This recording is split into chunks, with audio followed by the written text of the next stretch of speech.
know, rheumatoid arthritis is an inflammatory condition that will likely affect a bunch of different sites.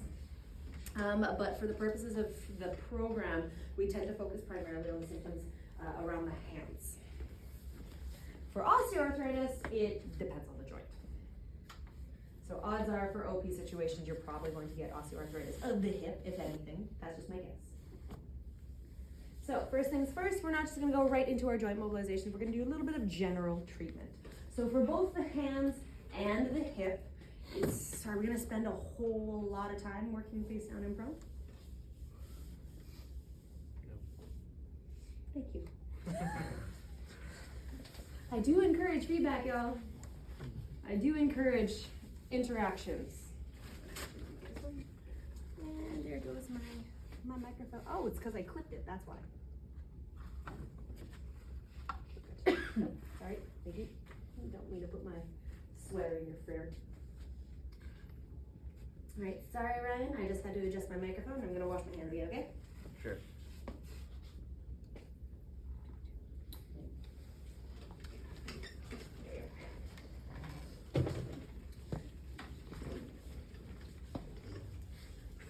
Okay, so protocol is literally just with the intention of trying to get everything nice and relaxed. Will you have enough time on your OP to do a significant amount of treatment in prone? No. Right? So odds are for your OP situations, you're probably gonna bring them right into the position that you're gonna be treating them primarily, right? But for the purposes of trying to address what it is we would do throughout the entire hour's time that we usually have with people, we're gonna go ahead and address a little bit into that.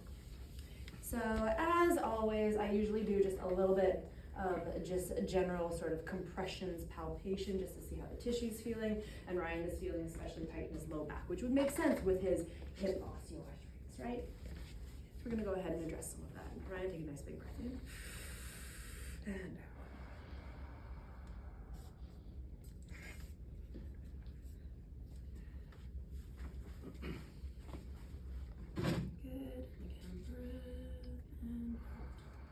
So we're going to be kind of going back and forth in terms of chit-chatting between rheumatoid arthritis and osteoarthritis.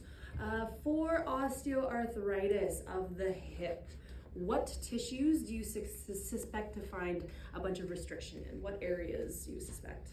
Glute. Glutes, yep. Where else? Lumbar. Low back, yep. Yeah. Yeah, the glutes, the hip stabilizers, absolutely. Iliosternum. Yeah. Yeah, hip flexors, so all the structures that basically move the hip, right? Good, very nice breath in. And out. Good. So the techniques that you guys might end up using will include Swedish, you'll probably use a little bit of pressure release, maybe a little bit of pin and stretch. So keep in mind, I'm not showing you a recipe step-by-step situation. I'm just showing you some elements that you can incorporate into your treatment of the area. Good, let that go, let that go, let that go. Good, Ryan, I'll get you to go ahead and very gently, very slowly bend this knee for me. Hold right there for 5, 4, 3, 2, 1. Relax, breath in. And feel your hip roll. Good. Good. I think that's loosened up quite nicely. Well, he's an RT, so hopefully he knows how to relax. Good, much better on the other side versus this side. So I'm just gonna work in here, just do a little bit of work into his low back. Good, nice breath in.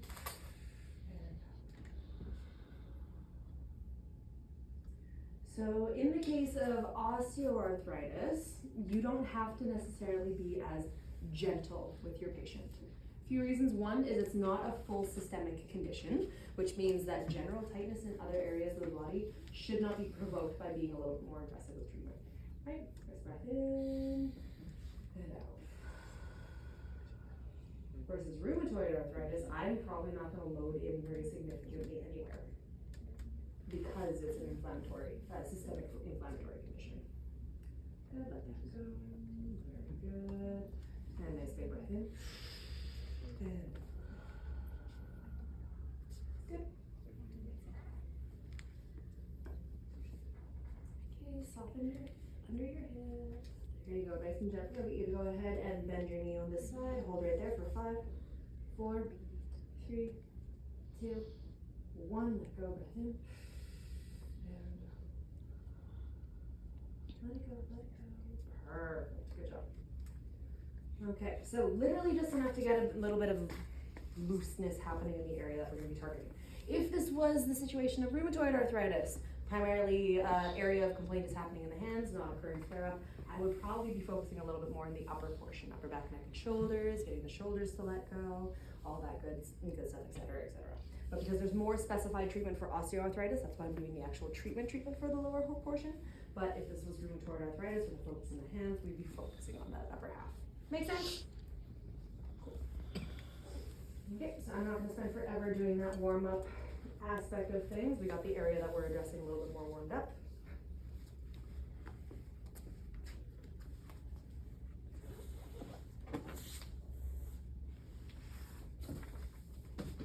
Oopsie. Thank you.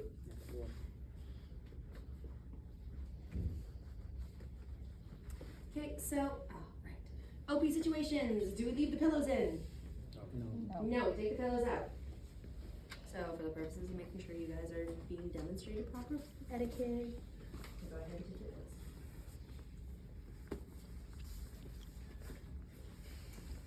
Okay.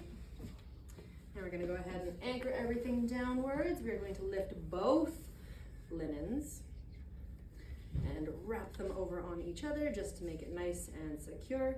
And we're not going to pin our patient down to the table, right? We're going to give them a little bit of space. And then Ryan, I'll get you to go ahead and move down on the table and then turn on your back, please. Perfect. Thank you. Wonderful. Good. All right, and then we'll go ahead and place a pillow underneath his knees. Now, the anterior aspect of structures for hip OA, where do you think we want to work? Quads and ilios. Quads. Yeah, anterior aspect of the hips. Sure. Which hip is more restricted, do you think? Right. Right side? Sure, yeah. That side, okay. So I'm going to start with the unaffected side, right? And also I just want to assess to see how the tightness is happening.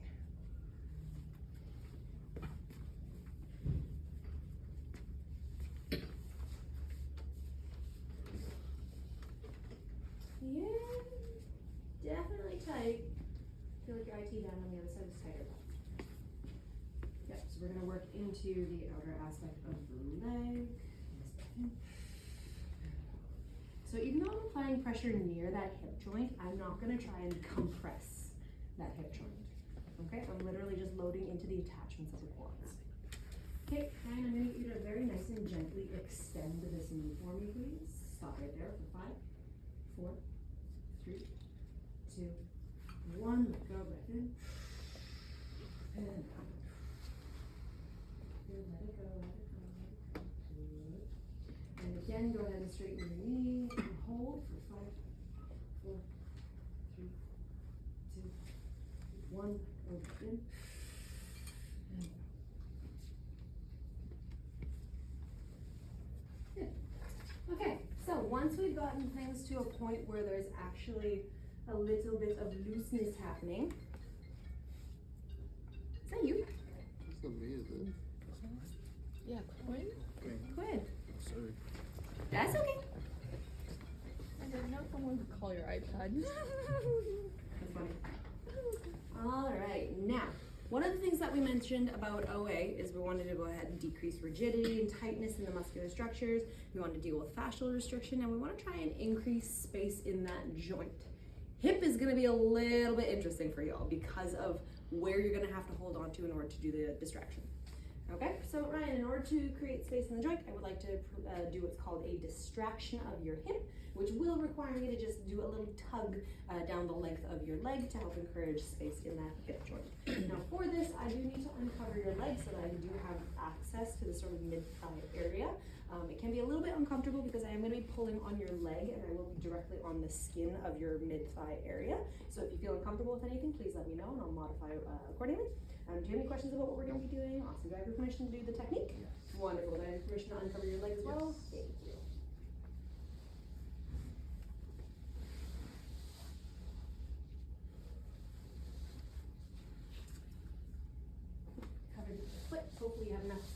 cover the other foot for the purposes of your exams. Good. And then we will tuck the linens, overlap, make sure we're nice and secure. Okay? If you are concerned that your draping is not super, super tight, what can you do to make sure it stays nice and secure? You can ask your patient to hold on to it. Exactly, right? But it's nice and secure, so we're fine. So what you're gonna do is, sorry, right, my hands are a little bit cold. The thing is, you gotta think about the shape of what's happening in that AF joint. We've got the socket that is the acetabulum, and then we have the head of the femur that's in that socket.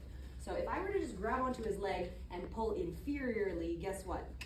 That's gonna just drive the femur into one of the acetabular ridges, right?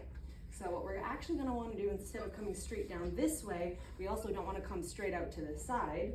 We're gonna come at a nice sort of like a diagonal direction, if you will, okay? So what you're gonna do is you're gonna go ahead and grasp onto your patient's leg. The thing is, the closer you can get to the joint that you're distracting, the better. So from here, you do not want to encourage a medial rotation because that will actually lock the femur into the acetabulum. If you can bring them into a slight external rotation, slight abduction, that will be the direction that you will be trying to distract their hip. So when you actually distract the hip, Ryan, take a nice big breath in. It'll be easiest for you to grab onto the back of the knee and out. And you can actually long axis traction that femur in the acetabulum. So you should be able to feel almost a little bit of like a suctioning happening in the joint when you pull, and then when you let go, you can actually feel it close it in again. Can you feel that pulling in the joint there, Ryan? Mm-hmm. Feeling okay? Yeah. Good. So not only can we actually do a sustained long axis traction, nice breath in, and out. Good, let it lengthen, let it lengthen, good. Or we can also do some pumping motions where we actually distract, let go. Distract, let go. Distract, let go. So that actually cycles the fluid through the joint. As you distract, the fluid gets pulled into the joint, and when you release the distraction, the fluid gets pushed out of the joint again. So that's essentially what's happening, is I am distracting, fluid's entering the joint, and then when I release it, it is flooding out of the joint, okay? So what I suggest is if you are going to be using distraction as one of your techniques, don't do it just once, okay? Do a couple distraction motions, and then you can go back to do some of the soft tissue work. Great. Okay, and I'll get you to go ahead and extend your knee for me. Hold right there for 5, 4, 3, 2, 1. Relax, good, breath in, and out. And let that go.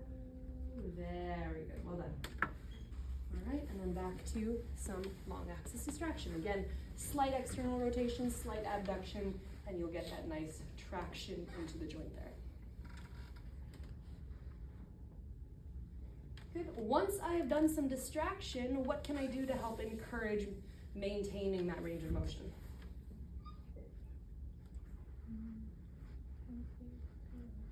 Pain-free P-ROM. Very good. All right, Ryan, can I actually get you to bring this arm out for me just for a second, and then I'll get you to just secure these two right here. Just keep it nice and secure for me, all right? Okay. So in that way, we can actually move him in through P-ROM motions while he stays nice and secure. So we're going into full flexion. We can't necessarily go into extension at the moment, that's fine. But we can do gentle external rotation. Good. Of the joint. Good. We can do gentle internal rotations of the joint. Right. And we can challenge very gently in abduction as well too. Good. You do okay, Ryan? Mm-hmm. Good. Yeah. And the good thing is we can actually feel a little bit of a stretch on the inside aspect there. Nice breath in. And feel your leg release. Very good. Good. So as long as you're sticking within the pain-free ranges, P-ROM is absolutely appropriate. After we're done doing P-ROM, after we've done our long axis distraction, trying to create space in that joint, we can encourage some activation.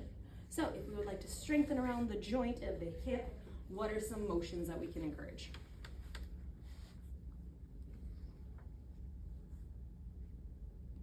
Guys, what are some motions of the hip? Flexion. Flexion! Abduction! Abduction. Yes, thank you! Jeez, are we awake? Alright, so nice and gentle. I'm going to get you to go ahead and try and just bend your knee into my hand. Hold for 5, 4, 3, 2, 1, relax. Very good. I would have seen in AROM whether that was painful. I wouldn't have done that if it was painful. Ryan, was that single isometric contraction painful at all? No. Good. Okay, so I'm going to get you to go ahead, and this time I'm going to apply a resistance. I'm going to get you to bend your knee to lift your leg, but I'm going to resist you but let you win. Okay, so try to complete the full motion of bringing your knee towards your chest. Go ahead and hold for 5, 4, 3, 2, 1. Relax. Pain with that one? No. Perfect. And then what's the most challenging contraction I can recruit him to do?